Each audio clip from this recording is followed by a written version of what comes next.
আমার মামি প্রায়ই আমাকে তার বাড়িতে আমন্ত্রণ জানাতেন, বিশেষে যখন বাড়িতে কেউ থাকতেন না। আমরা তখন একসাথে সময় কাটাতে পারতাম আর তার একাকিত্বও কিছুটা কাটত। একদিন আনন্দের সাথে তার বাড়িতে গেলাম। পৌঁছানোর পর দেখি তিনি স্নান সেরে বাথরুম থেকে বের হচ্ছেন। তাকে দেখে আমি খানিকটা হতবাক হয়ে গেলাম। সেফ তোয়ালে জড়িয়েছিলেন আর তার ভেজা চুল আর শরীর তাকে আরও সুন্দর করে তুলেছিল। আমি অপ্রস্তুত হয়ে গেলেও দ্রুত দ্রুত নিজেকে সামলে নিলাম। আমার মাম অসম্ভব সুন্দরী। তার গায়ের রং উজ্জ্বল ফর্সা।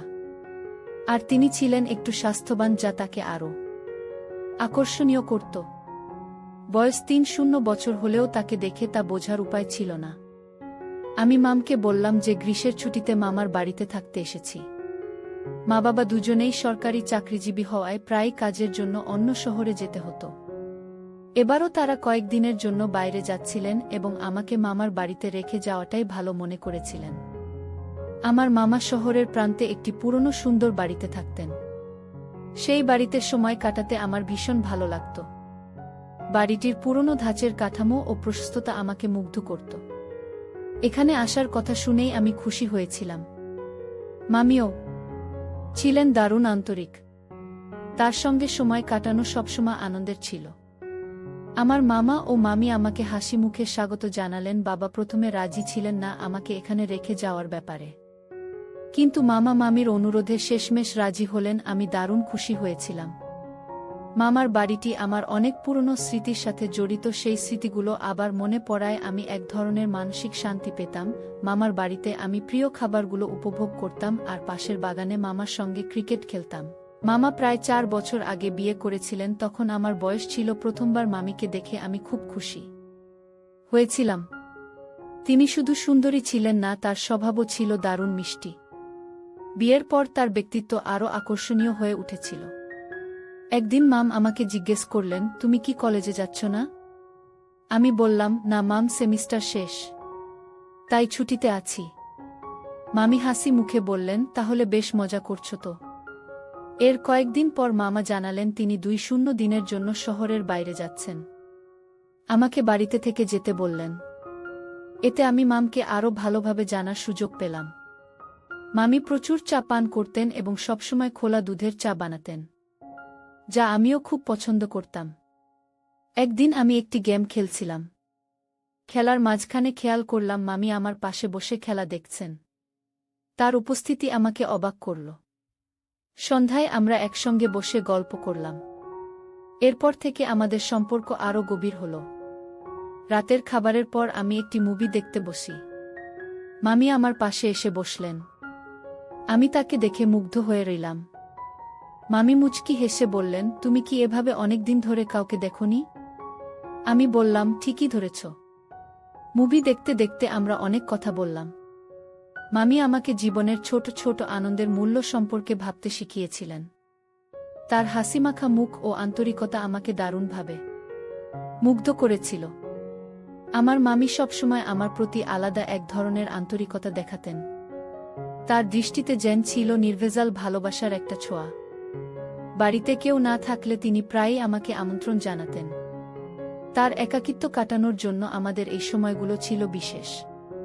একদিন এমনই এক আমন্ত্রণে সাড়া দিয়ে আমি তার বাড়িতে গেলাম। যখন পৌঁছলাম তখন তিনি স্নান সেরে বাথরুম থেকে বের হচ্ছিলেন। তাকে দেখে আমি একটু থমকে গেলাম। সে তোয়ালে জড়ানো তার ভেজা শরীর তাকে আরও সুন্দর করে তুলেছিল। আমি নিজেকে দ্রুত সামলে নিয়ে মামিকে স্বাভাবিকভাবে অভিবাদন জানালাম। মামি আমার দিকে তাকিয়ে মুচকি হেসে বললেন, কি নীল, তোমার ছুটির কেমন কাটছে? আমি জানালাম, গ্রীষ্মের ছুটি চলছে এবং মা বাবা দুজনেই সরকারি কাজে শহরের বাইরে আছেন, তাই তারা আমাকে মামার বাড়িতে রেখে গেছেন। মামা আর মামি শহরের প্রান্তে একটি পুরনো সুন্দর বাড়িতে থাকেন। সেই বাড়ির নীরবতা, বাগানের সবুজ ঘাস আর সময়ের সঙ্গে মিশে থাকা স্মৃতিগুলো আমার মনে অন্যরকম শান্তির দিত। আমার বয়স তখন ২ কিন্তু মামা মামির কাছে আমি এখনো ছোট। তারা আমার যত্ন নেওয়ার দায়িত্ব নিজেদের উপর নিয়েছিলেন। মামা বললেন, তোমাকে আমাদের সাথেই থাকতে হবে। আর মামি মিষ্টি করে হাসলেন। কিছুদিনের মধ্যেই মামার কাজের প্রয়োজনে তিনি ২-১ দিনের জন্য শহরের বাইরে চলে গেলেন। আমাকে রেখে গেলেন মামিকে সাহায্য করার জন্য। মামি বললেন, তুমি থাকলে আমার সময় ভালো কাটবে। আমি বুঝতে পারলাম তার জীবনটা একাকিত্বে ভরা। তিনি সারাদিন বাড়ির কাজ করেন, কিন্তু মন খুলে কথা বলার কেউ ছিল না। আমাদের সময়গুলো একসঙ্গে কাটতে শুরু করল, সকালে নাস্তা বানানো, বিকেলে চা খাওয়া আর রাতে গল্প করা। এইসবই আমাদের দৈনন্দিন জীবনের অংশ হয়ে গেল। একদিন মামি আমার মাথায় হাত বুলিয়ে বললেন, তোমার মতো ছেলেরা এখন আর দেখা যায় না। আমি মৃদু হেসে বললাম, আপনার মতো মামিও তো পাওয়া যায় না। মামি ছিলেন চমৎকার একজন মানুষ। তার হাসি, তার কথার মিষ্টতা আর তার ব্যক্তিত্ব আমাকে মুগ্ধ করত। একদিন মামি বললেন, তুমি কি কখনো কাউকে ভালোবেসেছ? আমি একটু লজ্জা পেয়ে বললাম, না। তবে যদি ভালোবাসি, তাকে সবসময় আমার জীবনের অংশ বানাবো। মামি মৃদু হেসে বললেন, তোমার মতো একজন ভালো মনের মানুষ পেলে যে কেউ নিজেকে ভাগ্যবান মনে করবে। এরপর একদিন আমি রুমেকে একটি পরিস্থিতির সম্মুখীন হলাম যা আমাকে হতবাক করে দিল। মামি আমার দিকে তাকিয়ে মৃদুস্বরে বললেন, শান্ত, আমি তোমাকে ভুল বোঝাতে চাইনি। আমি তাকে আশ্বস্ত করলাম যে আমি তাকে ভুল বুঝব না। সেই মুহূর্তটি আমাদের সম্পর্কের গভীরতা বাড়িয়ে তুলল। আমার মা বাবা যখন ফিরে এলেন, তখন আমি উপলব্ধি করলাম যে মামি আমাকে নতুনভাবে জীবনকে দেখতে শিখিয়েছেন। তার জীবনের প্রতিটি মুহূর্তের মূল্য আমাকে গভীরভাবে উপলব্ধি করিয়েছে। মামিকে নিয়ে কাটানো এই সময় আমার জীবনের একটি বিশেষ অধ্যায় হয়ে ছাড়বে। গল্পটি কেমন লাগলো জানাতে ভুলবেন না। যদি এমন আরও সুন্দর গল্প শুনতে চান, তবে আমাদের ভিডিওটি লাইক করুন, শেয়ার করুন এবং চ্যানেলটি সাবস্ক্রাইব করতে ভুলবেন না। ধন্যবাদ। এরপর একদিন আমি রুমেকে একটি পরিস্থিতির সম্মুখীন হলাম যা আমাকে হতবাক করে দিল। মামি আমার দিকে তাকিয়ে মৃদুস্বরে বললেন, শান্ত, আমি তোমাকে ভুল বোঝাতে চাইনি। আমি তাকে আশ্বস্ত করলাম যে আমি তাকে ভুল বুঝব না। সেই মুহূর্তটি আমাদের সম্পর্কের গভীরতা বাড়িয়ে তুলল। আমার মা বাবা যখন ফিরে এলেন, তখন আমি উপলব্ধি করলাম যে মামি আমাকে নতুনভাবে জীবনকে দেখতে শিখিয়েছেন। তার জীবনের প্রতিটি মুহূর্তের মূল্য আমাকে গভীরভাবে উপলব্ধি করিয়েছে। মামিকে নিয়ে কাটানো এই সময় আমার জীবনের একটি বিশেষ অধ্যায় হয়ে ছাড়বে। গল্পটি কেমন লাগলো জানাতে ভুলবেন না।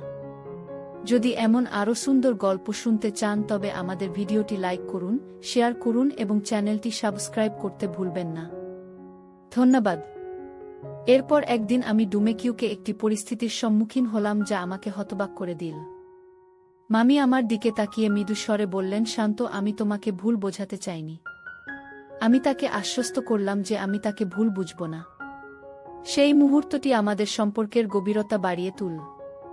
আমার মা বাবা যখন ফিরে এলেন, তখন আমি উপলব্ধি করলাম যে মামি আমাকে নতুনভাবে জীবনকে দেখতে শিখিয়েছেন।